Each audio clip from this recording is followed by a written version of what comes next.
Hello बच्चों। तो देखिए अगला topic vector law of addition Dhakad physics पर देखिए। मैं Pushpendra Dhakad. Vector law of addition, इससे पहले वाली वीडियो में आशा करता हूँ आपने देख ली होंगी। ऑफ एडिशन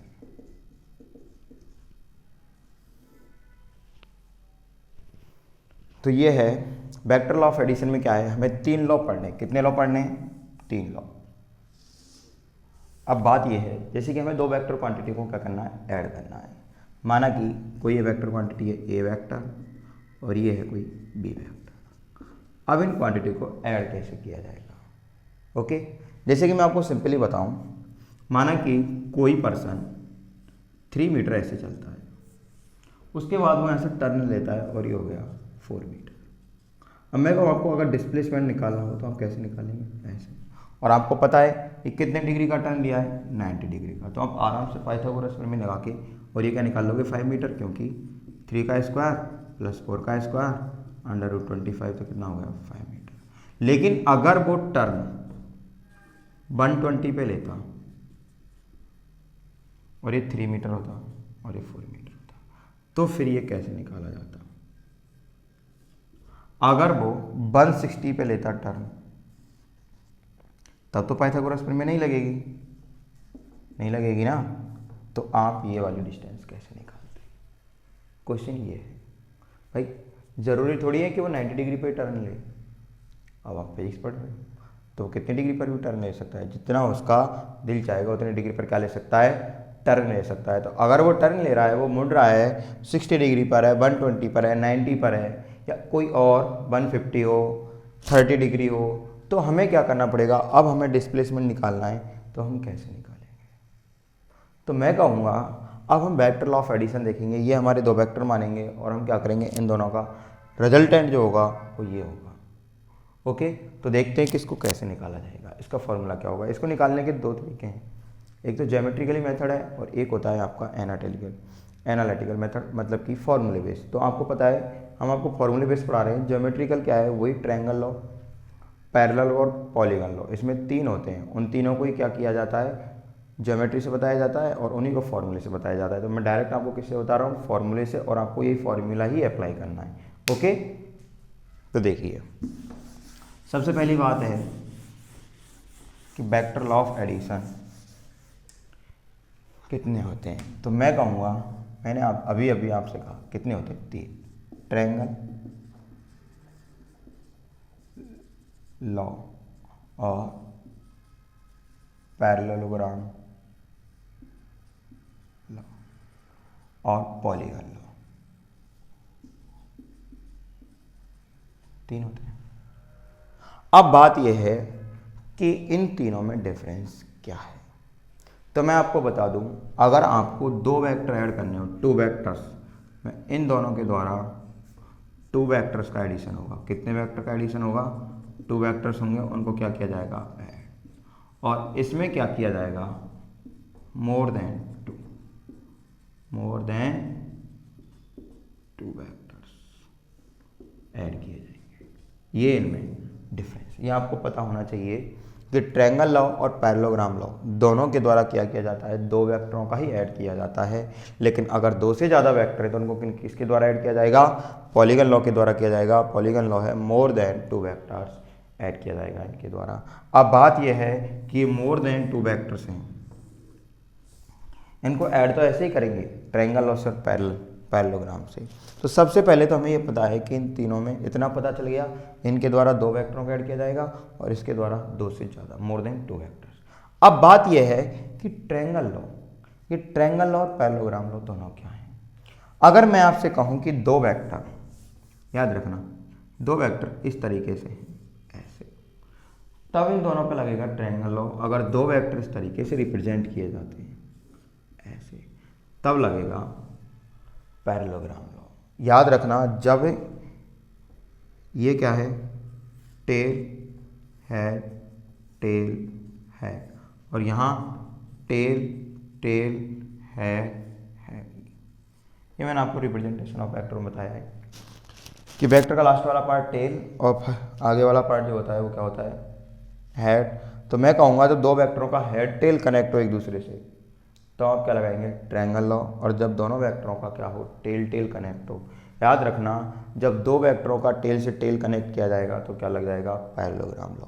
अब क्वेश्चन ये है कि सर क्या दोनों से आंसर अलग अलग आएगा, दोनों से आंसर बिल्कुल अलग अलग नहीं आएगा, दोनों से एक ही आंसर आएगा और दोनों का यहाँ तक कि फॉर्मूला भी एक ही है, बस बात होती है एंगल की। किसकी बात होती है, एंगल की। आपको पता है दो वेक्टरों के बीच वही एंगल माना जाता है जब दोनों वेक्टरों को टेल से टेल या हेड से हेड कनेक्ट किया जाता है, और उनमें भी कौन सा एंगल होता है, स्मॉलर एंगल। कौन सा एंगल, स्मॉलर एंगल। तो इसका मतलब अगर मैं कहूँ कि ये 120 है और ये एंगल हो गया 60, तो आपको पता है ये 120 दो वेक्टरों के बीच का एंगल नहीं माना जाएगा, ये आपको अच्छे से पता है। तो या तो आप इस वेक्टर को क्या करो, ऐसे आगे शिफ्ट करो, जब कितना बन जाएगा ये 60, और या वेक्टर को इसको इसके पैरेलल शिफ्ट कर दो ऐसे, तब क्या हो जाएगा, तब भी ये 60 हो जाएगा। तो यही बन गया ना, सेम केस होगा यही, दोनों लगेंगे एक ही, बस पोजीशन की बात है। ट्रायंगल लॉ में क्या होगा कि फर्स्ट वेक्टर की टेल और उसका हेड सेकंड वेक्टर के टेल से कनेक्ट होगा, और पैरेललोग्राम में आपको डायरेक्ट क्या करना है, दोनों वेक्टरों को टेल से टेल कनेक्ट करना है और उनका फिर रिजल्टेंट निकालना है। अब बात यह है कि ये ट्रायंगल लॉ, और पॉलीगन लॉ में सिंपल है, दो से ज़्यादा होंगे, ऐसे ऐसे ऐसे, तीन वेक्टर हो गए। अब इनको कैसे ऐड किया जाएगा, इनका फाइनल रिजल्टेंट तो यही होगा, लेकिन सबसे पहले इन दो को ऐड किया जाएगा, फिर इन दो को ऐड किया जाएगा, फिर इसको किया जाएगा। ओके, ये बताएंगे कैसे होगा। तो ये आपके क्या है, वेक्टर लॉ ऑफ एडिशन है। तो सबसे पहले पढ़ते हैं हम triangle law of addition. Triangle पहला है अपना ट्रायंगल लॉ।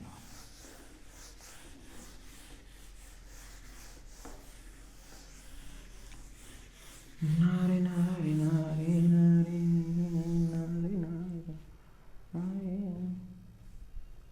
देखो पहला लॉ क्या है, ट्रायंगल लॉ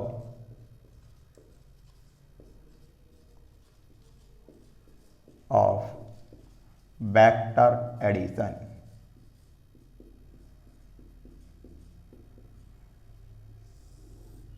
डन। तो देखिए इसका स्टेटमेंट क्या होगा, इसका स्टेटमेंट सुन लीजिए। If two vectors, if two vectors are represented, if two vectors are represented by two sides, by two sides of a triangle। आया समझ में। यदि दो वेक्टरों को ट्रायंगल की दो साइडों के द्वारा क्या किया जाए, रिप्रेजेंट किया जाए, और किसमें, इन मैग्नीट्यूड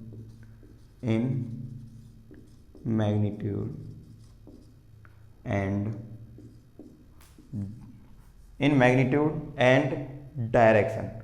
क्या लिखना है, इन डायरेक्शन, और डायरेक्शन कैसी होगी, in same order, direction in same order. अभी पता चलेगा इसका मतलब क्या है, ये direction in same order. Done, direction in same order. तो होगा क्या, देन द रिजल्टेंट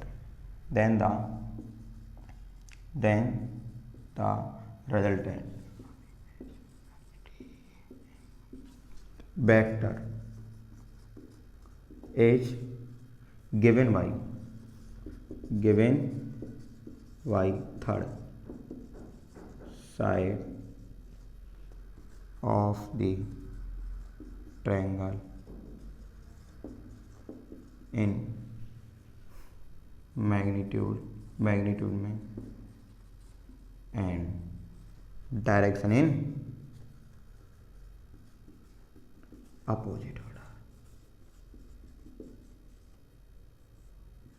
अब इसका मतलब क्या होगा, okay, direction in opposite order. देखो मैंने कहा if two vectors are represented, ध्यान से देखना, if two vectors are represented by two sides of a triangle in magnitude and direction in same order. इसका मतलब है जैसे कि दो वेक्टर हैं, कितने वेक्टर हैं, दो वेक्टर, ये हो गए, दो वेक्टर, एक वेक्टर ये हो गया और दूसरा वेक्टर ये।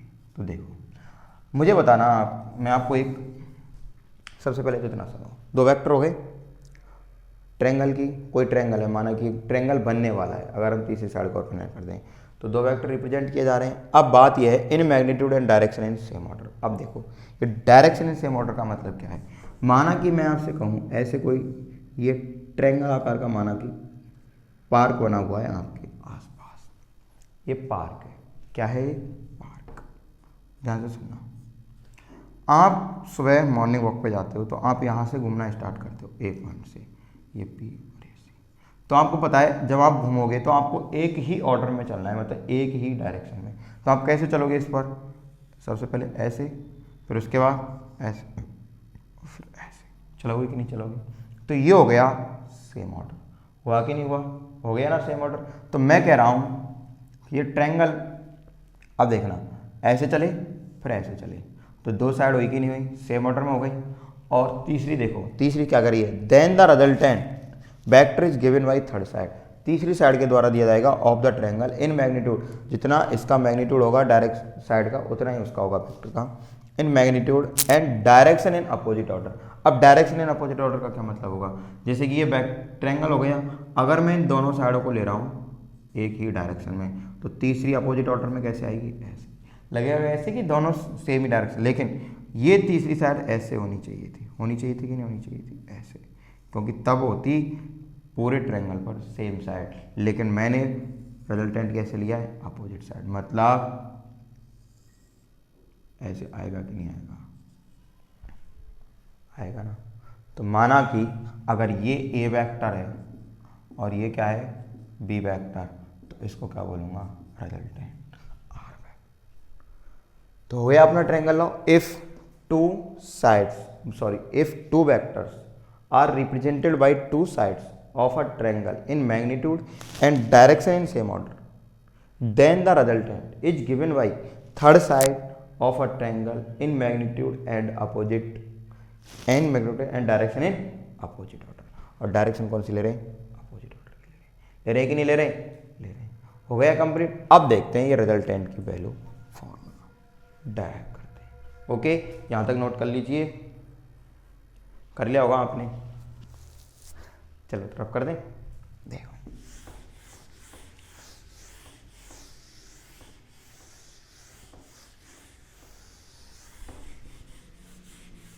साथ के साथ नोट्स प्रिपेयर करते जाना, अब उसका फॉर्मूला निकालेंगे। देखिए वही सेम उस ट्रायंगल को इधर बना रहा हूँ,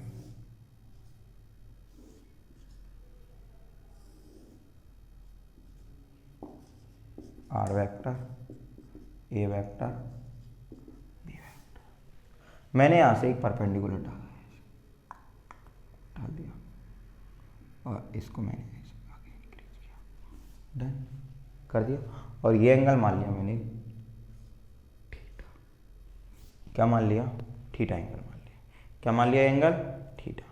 ओके देखो, तो मैं कहूँगा अगर ये बी वेक्टर है तो इसका मैग्नीट्यूड भी कितना होगा, बी, अगर ए वेक्टर है तो इसका मैग्नीट्यूड भी क्या होगा, यहाँ तक होगा कि नहीं होगा।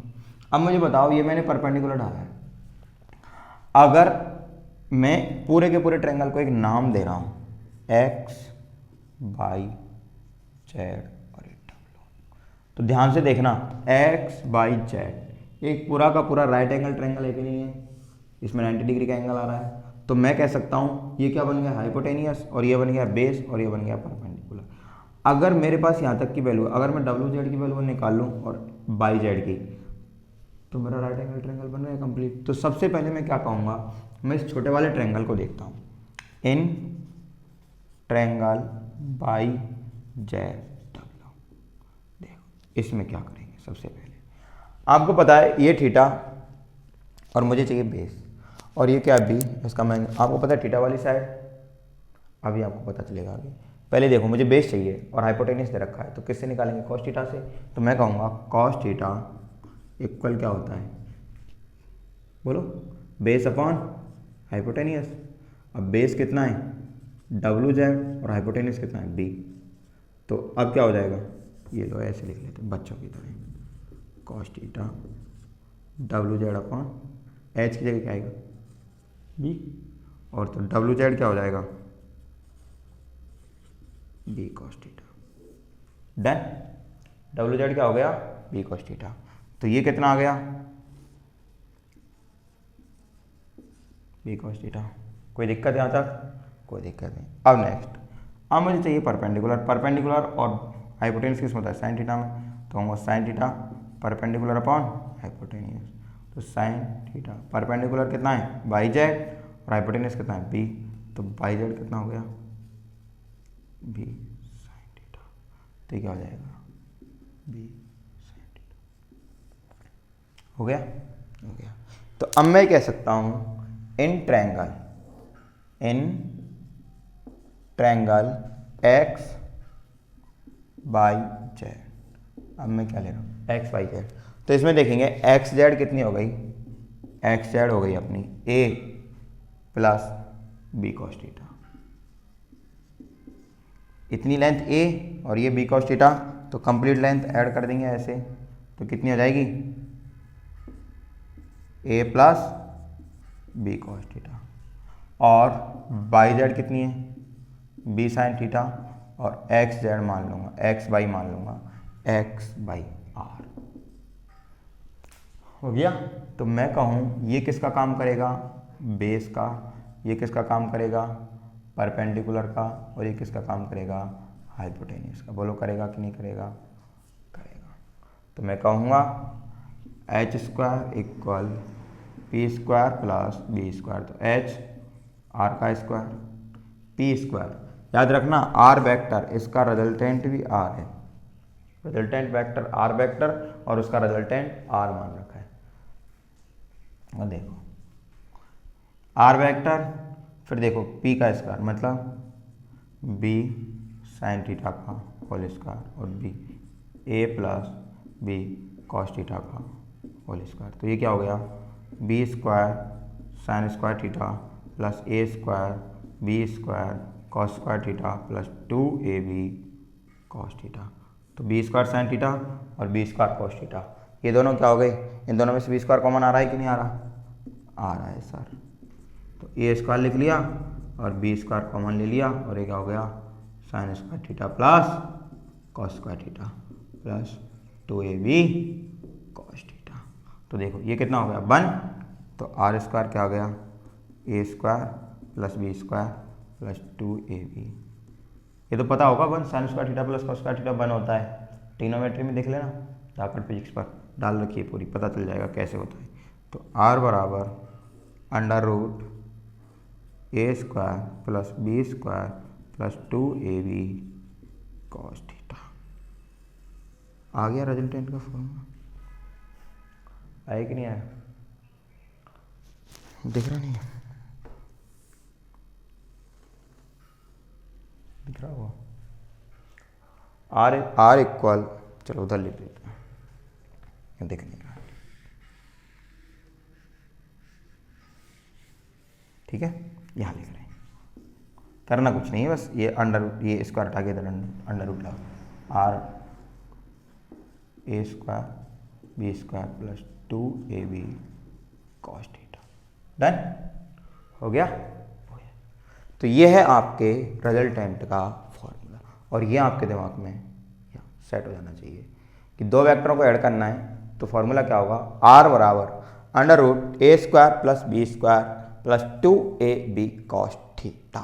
क्या होगा 2ab कॉस थीटा। आप देख रहे हो थीटा कौन सा, बात यह है कि थीटा कौन सा लेना है, यहां जो थीटा होगा वो क्या होगा।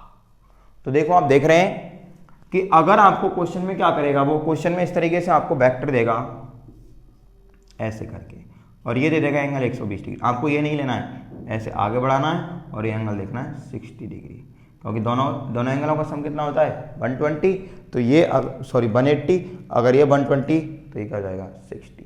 वाकई नहीं होगा, तो आपको ये वाला थीटा लेना। बस यहाँ थीटा वाली बात याद रखनी है आपको कि थीटा कौन सा लेना है, वो नहीं लेना है जो हेड और टेल मिलाने पर आ रहा है, वो लेना है जब इसको आप आगे शिफ्ट करोगे तब कौन सा थीटा बनेगा। बस ये बात दिमाग में बिठा लेना कि दो वेक्टरों के बीच का वही थीटा माना जाता है जब टेल से टेल कनेक्ट होती है या हेड से हेड होता है।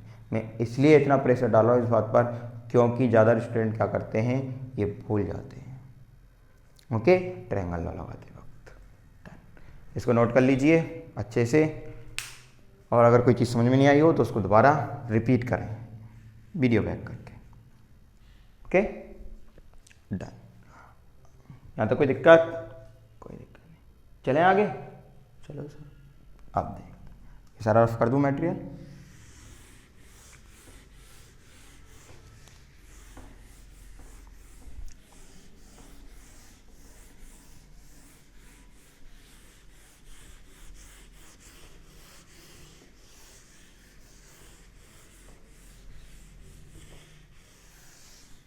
देख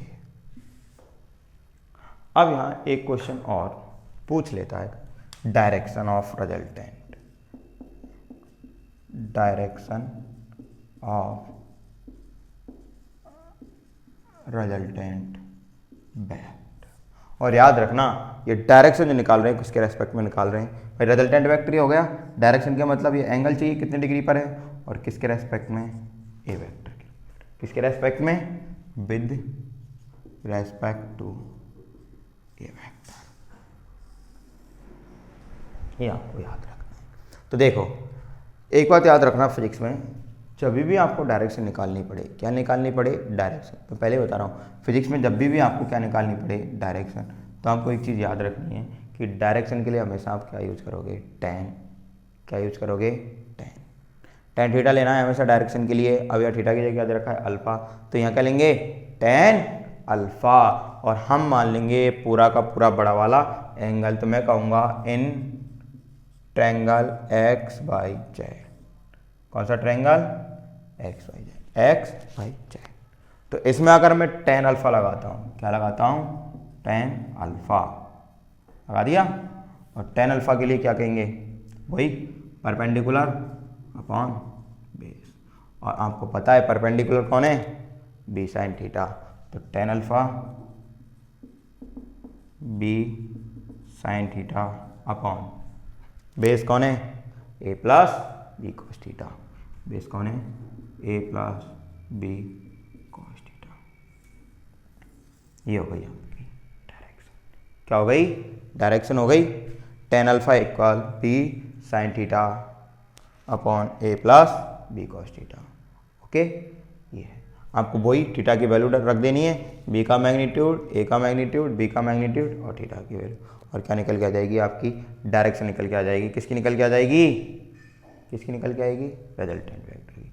किसकी निकल के आ जाएगी, रिजल्टेंट वेक्टर। ओके, ये हो गया आपका ट्रायंगल लॉ। क्या हो गया, ट्रायंगल लॉ। और अब नेक्स्ट है आपका पैरेललोग्राम लॉ। पहले हम ये तीनों लॉ आपको बताएंगे, फिर इनके खूब ढेर सारे क्वेश्चन करेंगे। क्या करेंगे, इनके ढेर सारे क्वेश्चन करेंगे।